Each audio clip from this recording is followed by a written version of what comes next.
Welcome back, friends, to Notes from the Edge. I am your host, Lisa Lacey, writer, trauma educator, executive advisor, and this is where we have the conversations we should be talking about, but we aren't, the things we should have been saying all along. And today we have special guest Maria Alessandri, and I love her last name. And today we're going to talk about what the horse saw before I did. Our relationships reveal parts of ourselves that we never examined. And I was just telling Maria, I had an amazing experience in inpatient rehabilitation setting with a horse. So, what if our greatest teachers in life can't speak? That's what we're going to be talking about today. After adopting a rescued thoroughbred, Maria thought she was training a horse, but the horse began training her. Whether you're leading a company, raising children, navigating relationships, or simply trying to become more intentional as a human, this conversation is going to challenge how you influence connection and trust people. And Maria, hang tight. I am losing battery on my computer. I don't want to lose you. So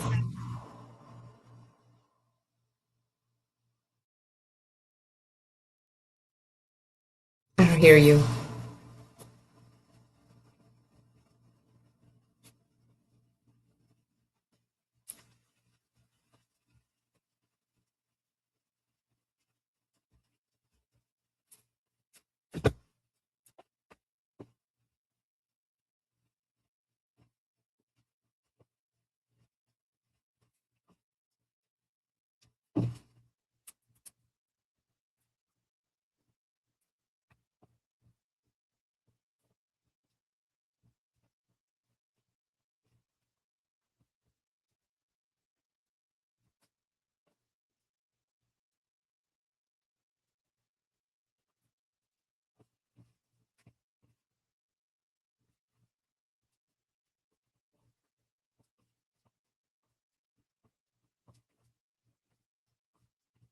unmute mic. Yes. Because sometimes when you unmute the mic, that helps too. All right, let's talk about this horse that taught you some lessons, my friend. I'm so excited about this. So, sometimes our greatest breakthroughs come from the most unexpected teachers. So, welcome to Notes from the Edge, my friend. Maria, you have an amazing story. You're the founder of the Horse and People Project, the author of your upcoming book. Oh, I'm so excited. I've got a book coming out too. Ask Like You Mean It. Oh, that's good. Yeah. It's More than actually out. It's out is it? Yay! Yay, yay, yay. When did it launch? When did it launch? in January. Oh my gosh, that's so exciting. So, more than 20 years ago, you rescued your horse. And since then, you've had an amazing journey. So, we always start off with your origin story. How did you end up helping people the way you help them now? Walk us through that. Such a strange winding path, right? Yes, Uh, always. Always. But I've always been obsessed with horses. So I grew up in New York City. My parents were from South America. We lived in Queens. Not really much horse activity, but I was obsessed. I saw a policeman. So I followed the mounted policeman.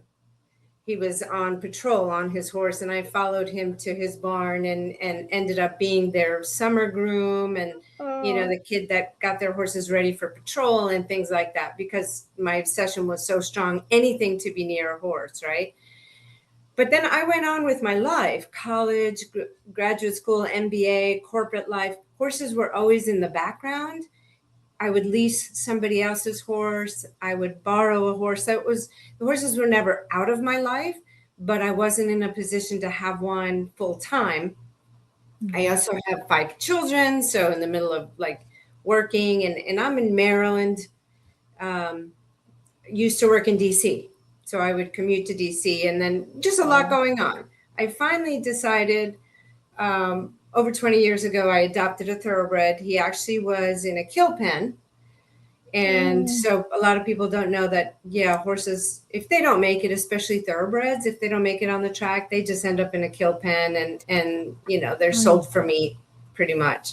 So, but I worked with this group out of Delaware that goes to the kill pens, and they just bid more than the kill buyer. the meat man. They bid a few hundred more and they get the horse. So I adopt this horse, I bring him home, and things are super rocky because I thought, yeah, I completely overestimated my abilities in training. It was, yes, it was very scary. Like many sleepless nights, like, what have I done? What have I done? So slowly I find this training that really appeals to me called natural horsemanship. And it's really based on slowing down. Don't rush so much to get from, one point to another. Like really get to know your horse and learn partnership, like Mm, respect and listening. Like the first assignment I had to do was go sit in his field, just sit there and let him mm, come to me, because it was mm, the idea of make yourself safe in his territory.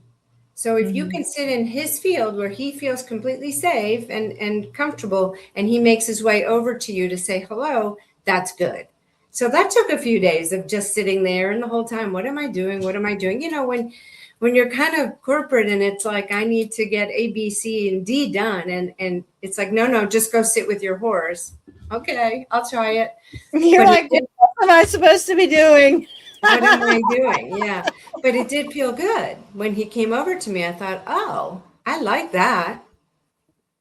And then, so then it just started growing from that. I started going to clinics and all these different, natural horsemanship classes. And I was having a really great relationship. And then I had a second horse because this one ended up that he wasn't really rideable, that he had probably had some kind of spinal injury while he was on the track. So I thought, okay, I got a second horse and that I could ride. And so I have these two horses and I'm just having a lot of fun with them. And I happened to board at a stable where there was a young lady there. And boarding is when you have your horses somewhere else, somebody else takes care of them, because horses are herd animals. They want to live together. So it's nice to have them in groups of friends. So I'm boarding at this stable not far from my home. There's a young lady that keeps a horse, but constantly has a rope around. A halter is the headpiece that's on the horse's face, even in the field, which is not usual. Usual when the horses are out in their fields, they're just loose. So they can play, they can run around, they can eat, they can just do whatever and just be more free. But this young lady kept the halter on. And I asked her once, I said, why do you keep that halter on? And she said, oh, because when my horse sees me, she runs away from me. So I have to kind of come up to her slowly, maybe with treats or with a little bit of grain. And then when the horse gets close to me, I can grab her really quick Mm, because I have that on. And I thought, oh, wow, that's not the relationship I want with my horses. Right. And right. it's, if you think about, like, you get home, if your dog runs away from you, you would know something is wrong. Yeah. For some reason in the horse world, people accept it. Like when the horse runs away from you, they just, oh, he's hard to catch. It's like, well, why? Yeah. What So else can you do? Yeah. Yeah. why? Why? So Yeah. then I made sure that that's not the relationship I want with my horses. I want them, when I come, to run to me, Yeah. not run from me. Yeah.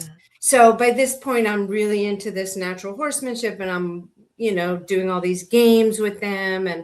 And sure enough, I drive in, I drop my girls at preschool. I know I have 2 hours. I'm going to go see my horses. I'm driving into the barn and they come running and wait for me at the gate. I park and I couldn't get to the gate fast enough for them. Right. One day, this young lady was there and she saw that and she was just like, what just happened? Like, how is that a Like, I fluke? want Like, that. Yeah. yes. And she said, is that a fluke? And I said, no, they always meet me at the gate. And I explained to her that what I was doing is I would come and see them and stop by and say hello, even if I had 10 minutes only. Like, I don't have to have a whole day. Like, if I have 10 minutes, just go say hello, scratch them. Who likes this? Who, the belly, maybe a carrot. If I did go and ride, I would try to balance it with, one horse liked to get a bath, one didn't.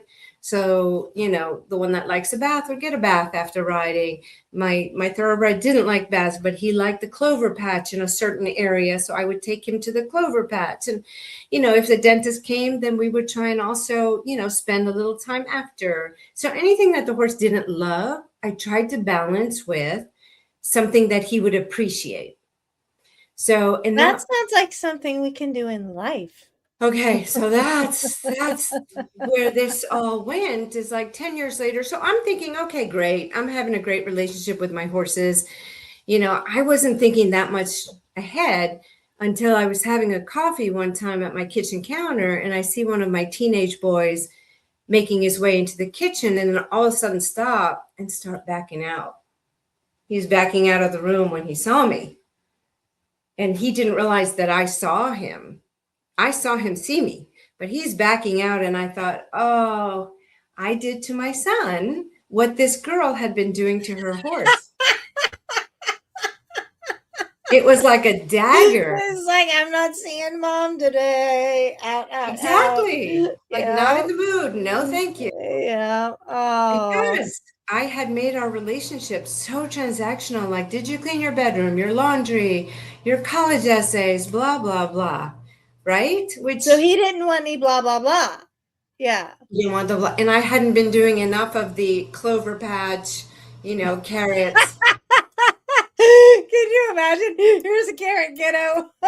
Right. Eat this. Right. But it did make me think, okay, That's brilliant I can't do that, but what can I do? What can I do to switch this relationship? Because I don't want my kid running away from me. I want him saying, oh, yay, mom's in the kitchen. I'm going to go have coffee with her.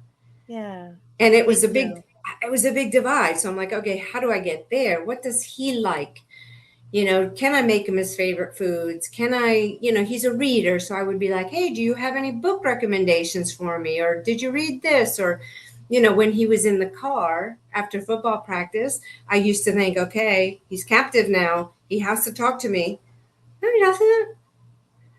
But we come with this mind full of expectations. And guess what? The energy follows that.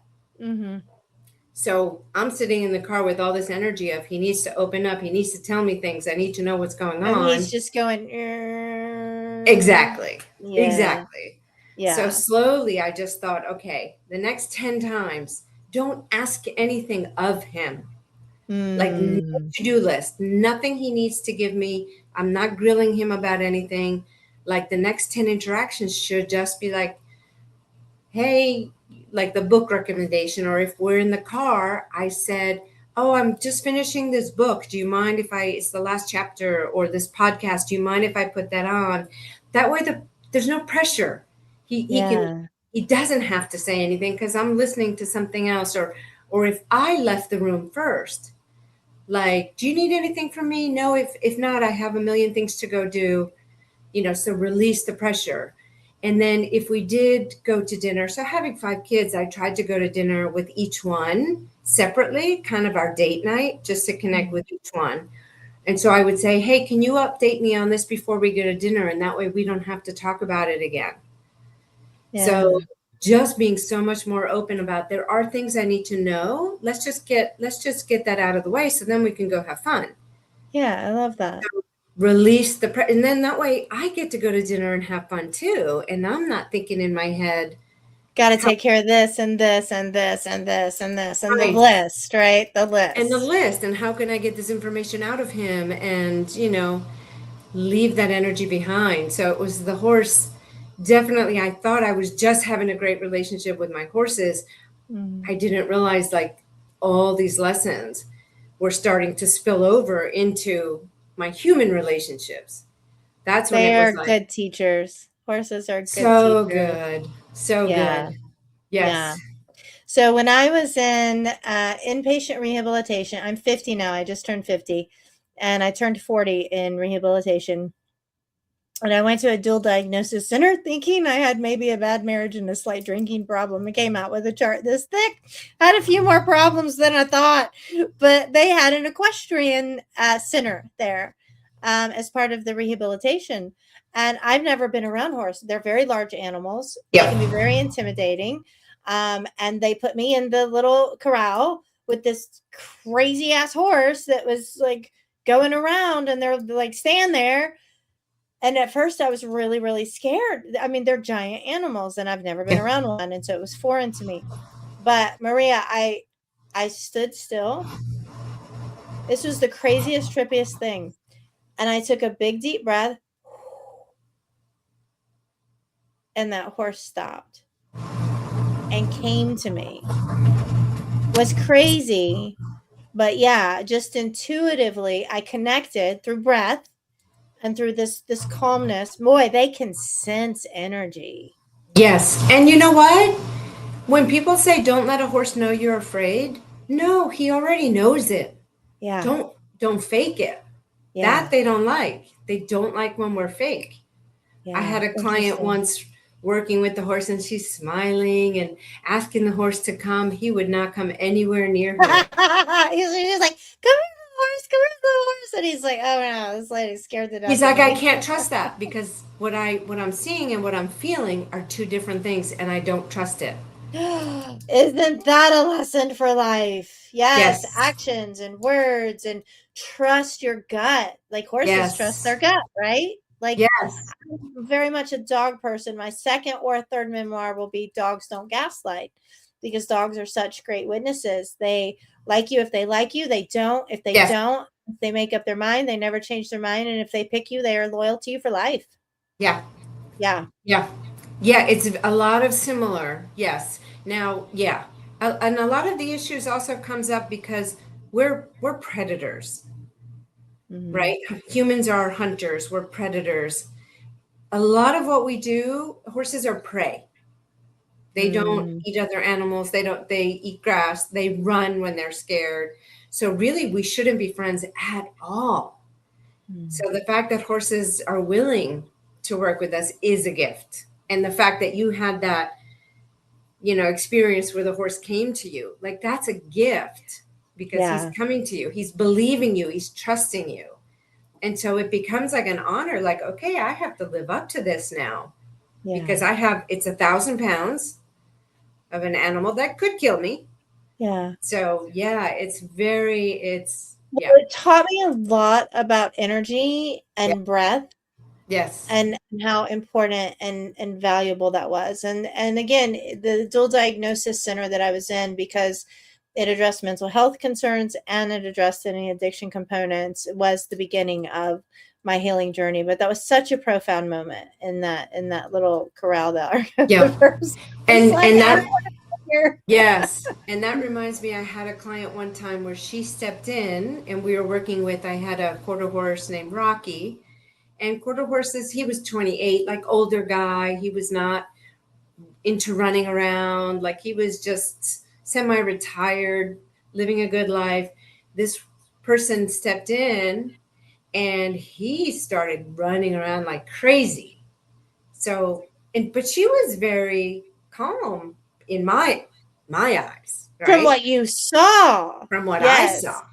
Yes. She seemed calm. She just was quiet. She came in. He starts running around, and she looks to me like, "What's going on?" And I just gave it right back, and I said, "You tell me, because what's inside here?" Yeah, this is well, not Maria, right. That brings up a topic we talk a lot about in here on Notes from the Edge, and I work with my clients on, is that masking, right? The performance. Right? The hiding the struggle, the hiding the fear, the not being honest. And horses are honest. 100%. I talk a lot about a horse being a mirror. And people are like, well, what does that mean? I'm like, well, when you look at a mirror, the reflection, you're just seeing your outer self. Yeah. Right? When you use a horse as a mirror, if you're open to it, you're going to see your inner self.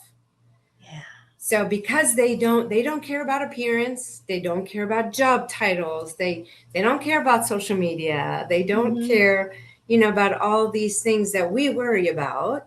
They care about if you're honest, if you're true, if you're consistent, if you're clear, if your energy matches your intention and your body language, all these other parts of us, that we often try and hide. Like this woman coming in, the horse goes crazy. She looks to me, what's going on? I'm like, you tell me.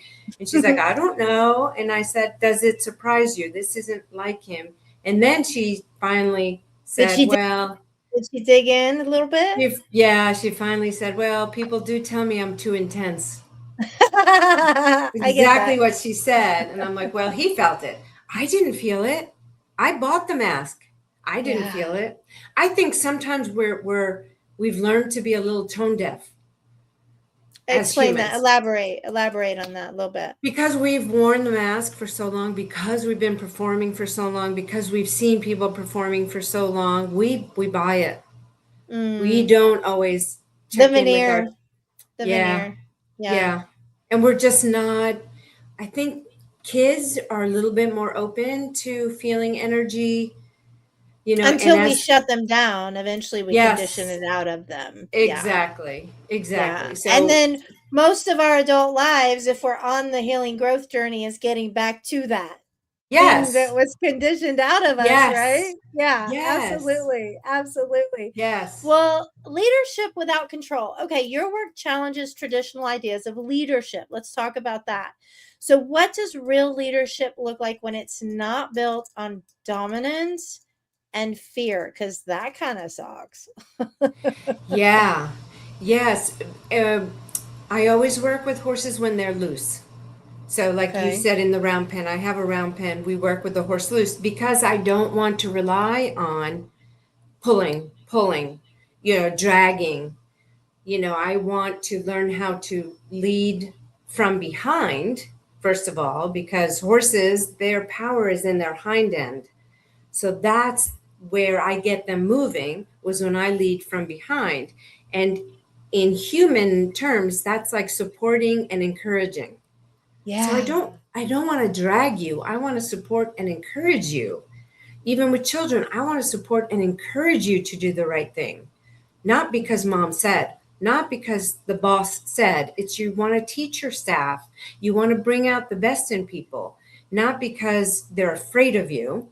And I Yeah. have had plenty of corporate sessions where I see that that's the dynamic. Even one time I asked one of the managers, "Do you guys have a high turnover?" Because of how domineering the big boss was. You could see it. Yeah. Yes. Yeah. Well, Yeah. also the horse was very unhappy. Well, you're going to get so much more out of people if they feel the freedom to be themselves, because if you're fear-based and dominating, they're going to have to put up a mask to Yeah. survive that. Yes. So you're not getting the best of them. No, you're never really going to know who they are and what they're capable of. Well, and I think that's a big thing in leadership too, is getting to know who people are. How do they work best? Because we're we're all built different. Everybody's like, well, I have this brain and I have this brain and I have this brain. There ain't no one brain that's alike. Yeah. I adhere to that. I don't think there's one brain that's alike. So it's getting to know, not making accommodations, but being human to human and going, what do you need to get the best work out of you, right? So this person that came into the round pen and the horse Rocky was running around like crazy, she said, "Oh, people do tell me I'm too intense." And I said, "Well, let's give Rocky our back, release your energy, like breathe." Mm-hmm. And she also, I said, "You're the fifth person." She had come as a group and she was the fifth one to come in. I said, "Did you already have in your mind that what you were going to do? Because we've run through certain exercises." And she said, "Yeah, wanting to be a straight A student."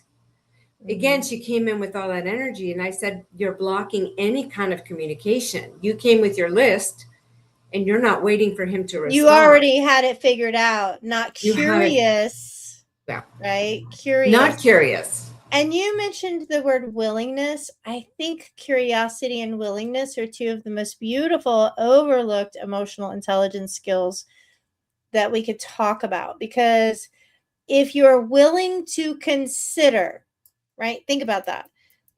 So you're not changing. You don't want to change. Change is hard. But if you tell yourself and say aloud, I'm willing to consider changing, Observation is not neutral. That's quantum physics, is quantum mechanics. The minute you say that, the minute you make that acknowledgement, you've already done 75% of the work.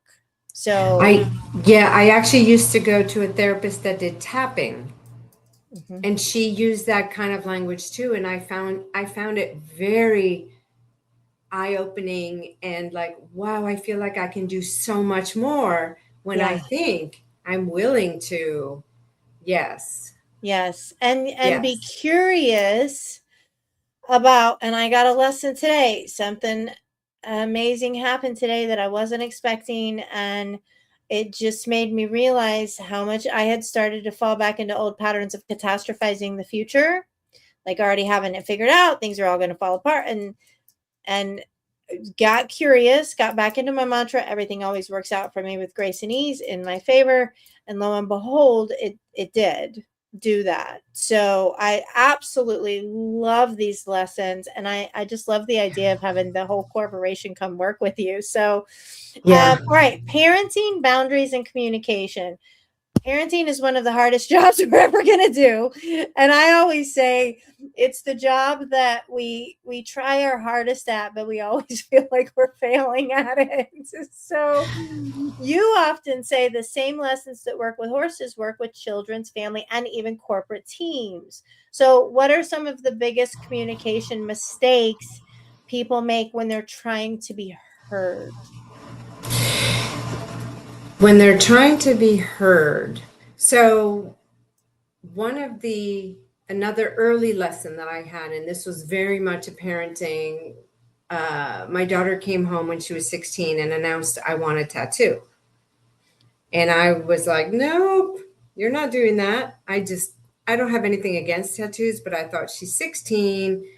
Yeah, exactly. She's It's 16. a Is it commitment. even legal? I don't know. It's legal if the parent goes, yeah.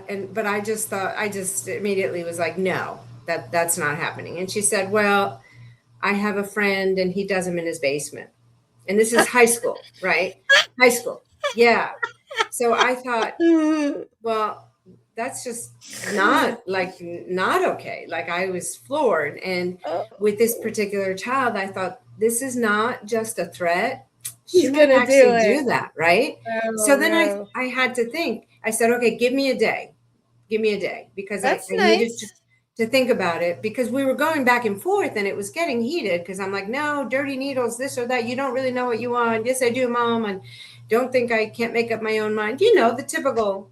I've been And there, it's yeah. true. And it's true though. Teenagers, I didn't want to cut off her voice, because she is learning and But also starting to. you were doing the normal mom stuff. Yes, Making yes, rational decisions. yes. Because I know better.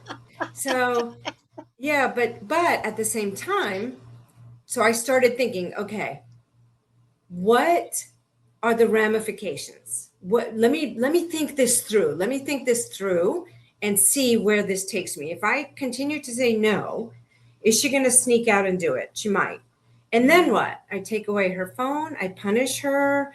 Because it's done at that point. It's done. What's the ramifications then? Like, there has to be, consequences. So if I punish her, take away her phone, then does she start sneaking out? Does she start lying to me? Does she start not sharing? And I'm like, I don't want where that's going. So I No. need to rethink my no. And it did bring it back to a horse training session where, when I was working with my thoroughbred, his name was Ace, we got stuck.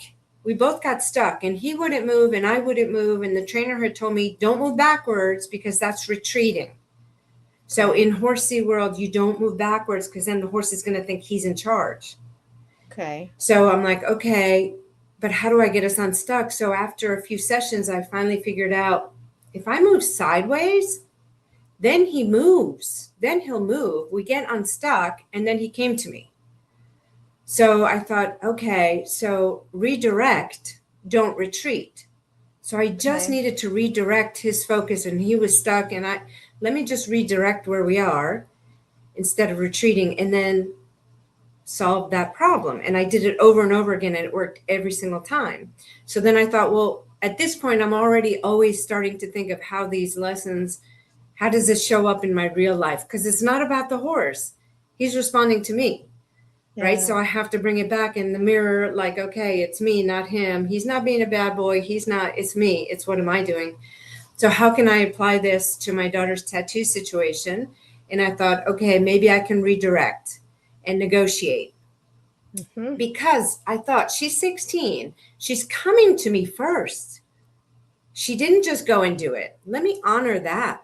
Let me honor that she is coming to me first. So that in parenting is a really hard thing to remember because we get caught in the conflict. And to remember the relationship is more important than the conflict. The conflict is temporary, the conflict, but we get caught in it. We do Right? get caught in it, yeah. We get What caught. I love about what you did was you took time. You asked for time first, and that's okay to Yeah. do. That's very Yes. skillful to Yes. do. So how did you step sideways with her?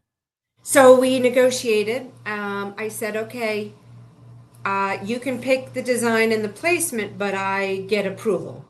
Okay. So I wanted to make sure it was something not huge, not highly visible. She can show people, but it's not, out in the open.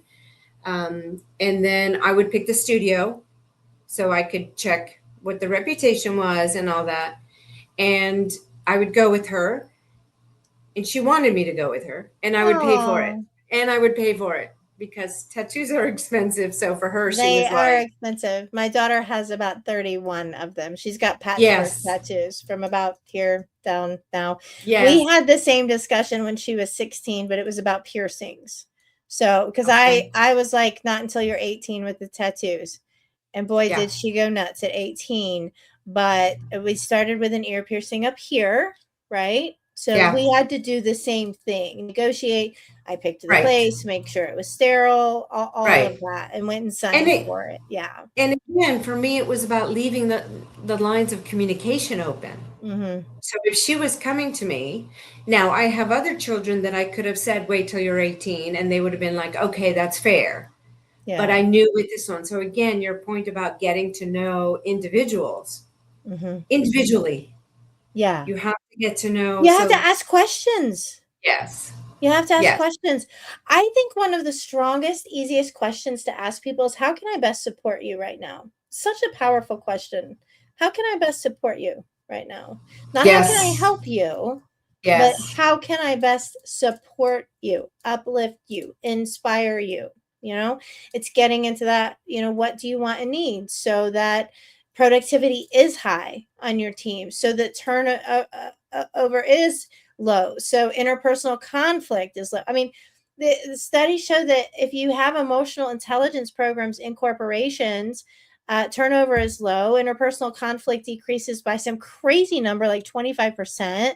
Productivity goes up 50%, just because everybody is emotionally regulated and yeah, they're communicating effectively. So the psychology behind the lessons. So my work explores the roles we perform to survive, like the people pleaser, the fixer, the straight A student. Do you see similar patterns in the clients you work with? The yeah, roles? yes, but the horse ignores it. Knows. Yeah. Well, Yeah. because even so, back to this person that my quarter horse Rocky was running around like crazy. I said, okay, take a breath, give him your back, wait for him to come to us because we needed to let him find the settlement. When you too much, people jump the gun and go after. And it's like, no, no, no, we have to wait. Let him process. We're not good at waiting. We're just standing. No. I know. I know. I might have to give myself a lesson after we're done with this podcast, because I'm It's not good this with feeling of waiting. I want Yeah. to do Well, something. it's It's the like, uncertainty, right? It's the where it is practice to find that stillness, yes, to find that breath, yes, to find that inner whisper, yeah, and to be okay being alone with ourselves even takes practice. At least for me, it did at first. Being yeah. alone. I'm a little bit more on the introvert, so I'm happy to just sit with a book, sit by myself. I can eat dinner by myself. I can go biking on my. But waiting. if I've asked for something, waiting for a response, I find very difficult. So what do you do in the interim? Tell people, what do you do in the interim when you're waiting and you know that you don't have a lot of patience for waiting? What have you learned from horses in terms of what to do for people right now who don't know if the job is coming, or they don't know if the closing on the house is going to come through, or they don't know where the next check is going to come through, the waiting, the unknown, the uncertainty. What have you learned from horses about that? I learned from horses that we think it's a long time, but it's not. Because sometimes I've been waiting for the horse and it's probably 30 seconds, but it feels like forever. So it's okay to wait. It's okay. Wait, sit back. I also meditate and pray, and so but I have a sticky note on my wall that says wait, because also, do you know human design at all? I do. I actually used to teach it. Yeah, yeah. Okay, so I'm a generator, so I think I have to like generate. I have a hard time waiting. See, I'm What a else can I do? manifester, so manifestors need generators because we're like burst mode, and then we're like, oh, I gotta rest. Yeah, it's so funny. So this woman that had come in, the horse went crazy. She told me, yeah, my staff is afraid of me. They get quiet when I walk in the room. And I'm Oh, like, that's exactly what the horse just did. So yeah, now the horse is telling her. So she wasn't listening when it was people telling her, you're too intense, or, people are afraid of you. She's like, oh, they shouldn't be. Or, well, the horse is telling you now that he's wow. uncomfortable. Did she So, listen? yes, because she came out again a few months later and it was a different story. Wow, Yes. The only thing wow. Oh, I just got chills. So cool. what she did fight back about, I said, how can you help your staff feel more comfortable when you walk in the room? And just brainstorm. Like, I do have also a life coach. And so just trying to brainstorm, can you make small talk? How was your weekend? Has anybody seen the latest episode of whatever the big show is at the time? And Yeah, she said, I hate small talk. I won't do that. I said, okay, then what would you do? Because at this point, it's not about you. It's about getting the people around you to be a little bit more open and feel a little bit safer around you, because that's the yeah. bottom line, is they're not quite feeling Safety safe.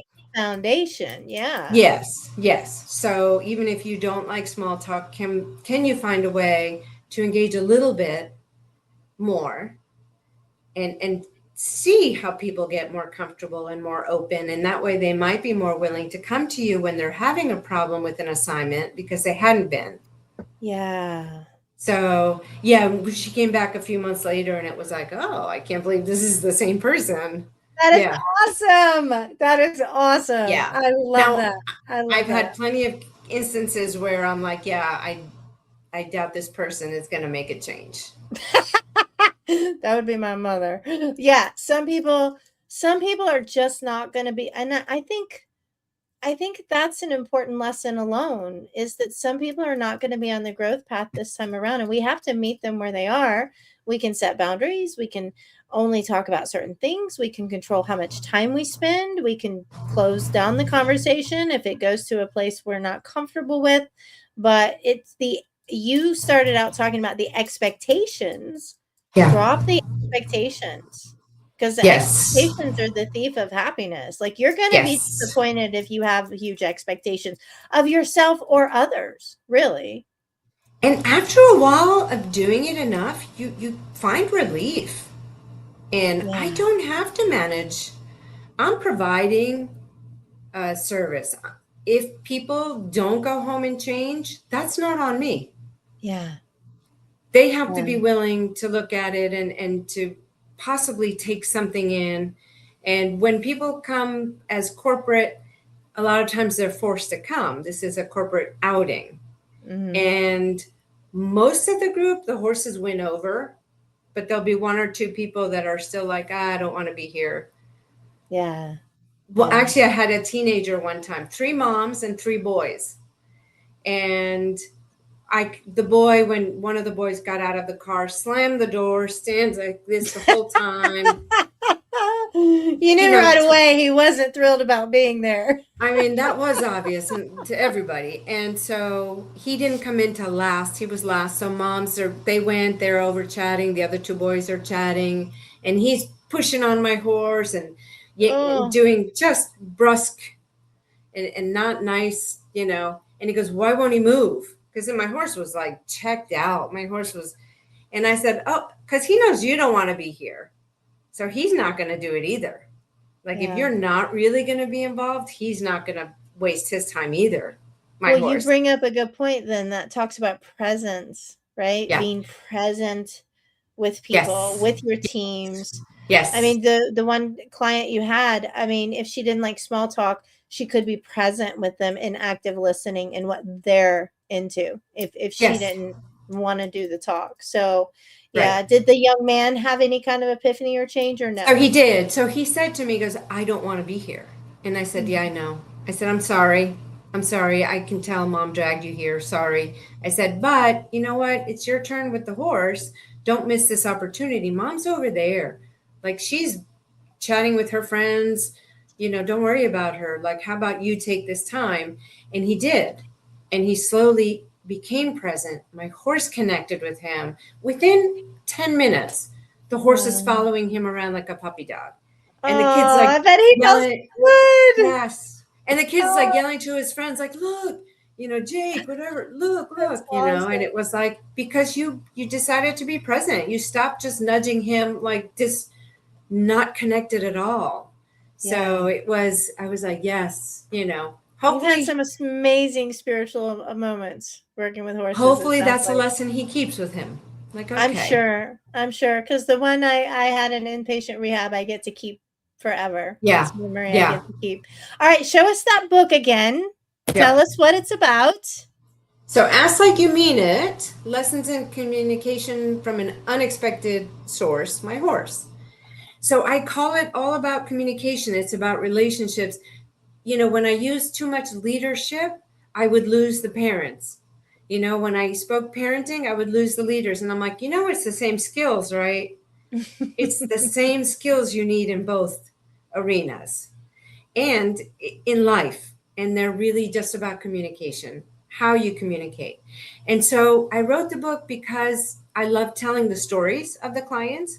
And Yeah. as I would tell the stories when I was doing speaking, people are like, oh, I don't even have to be there. And I get it. I can see that. I've been doing that. I've been scaring my son away or They see keeping my, themselves in the stories. yes, Yes. because Because they're all, stories are our best teachers. Yeah. yes. And it's Yeah. all human. Like, and a lot of times I tell stories about how I messed up, like with my son. I didn't know I was pushing him away. Like, oh, let me fix this.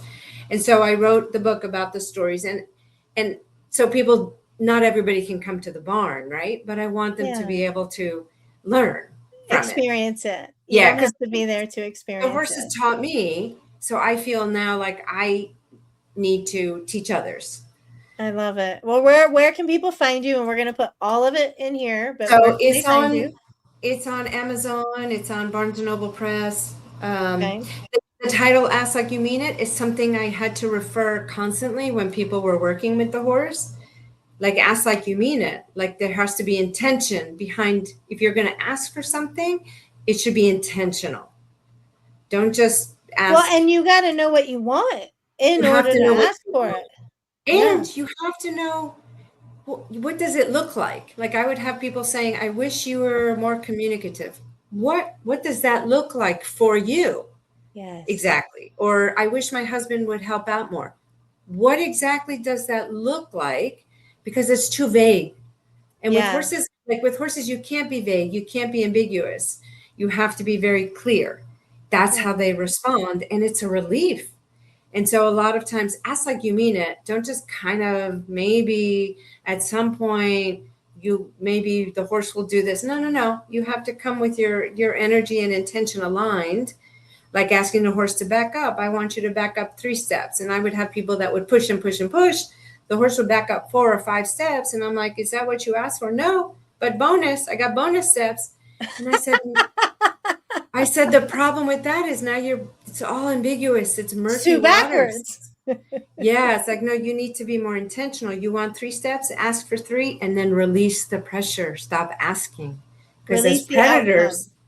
as predators, we keep asking, and it's like, no, you got to release I love again. that. Yeah. So I ask love like you that. mean it. Yeah. So All Horse and right. People Project. I'm also working on a course. So I'm Tell us excited about your about that. course. Tell when is I'm it going to hope be out? When is it going to I'm be hoping out? by the end of the summer. Okay, And it's a perfect. set of modules, and it goes through like each of the exercises that we work with the horse in the round pen. There's 4 that I base around the book, and each one brings out a different part of communication, like asking the horse to back up is about intention and clarity.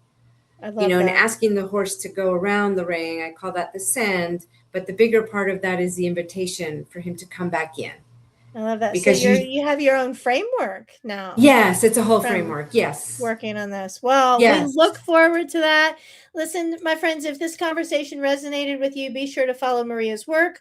Look for her book, Ask Like You Mean It, and remember to ask like you mean it. Yes. And if this made you pause and look at your own relationships in with communication a little bit differently, then share it with somebody who needs to hear it. Talk to them, reach out to Maria if you want to hear or know more. Maria, before we close out, we always ask our guests one question. What did you perform in order to survive? And how did dropping that role, performance, or mask shift or change your life?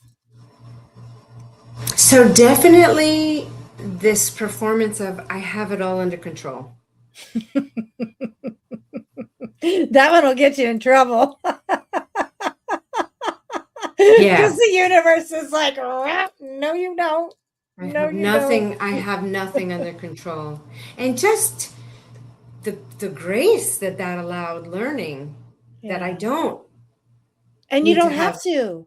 I don't have We don't to. have to. We can We can just be. try. Yeah, we can be, and that's enough. It's enough to just be and exist. Well, Maria, we could talk for hours. I know we could, but I've I got to run because know. I've got another guest right behind you. Thank you so much. It's been such an honor. I've learned so much from you, and I hope everybody else has too. Grab the book, ask like you mean it in the meantime, and look for Maria's course that'll be done. It will be done by the end Yes. of summer. Wonderful. Yes. All right, Maria, Yes. thank you so much. It's been a joy and a pleasure. Thanks for the laughs. Thank you. This was lovely. Thank you.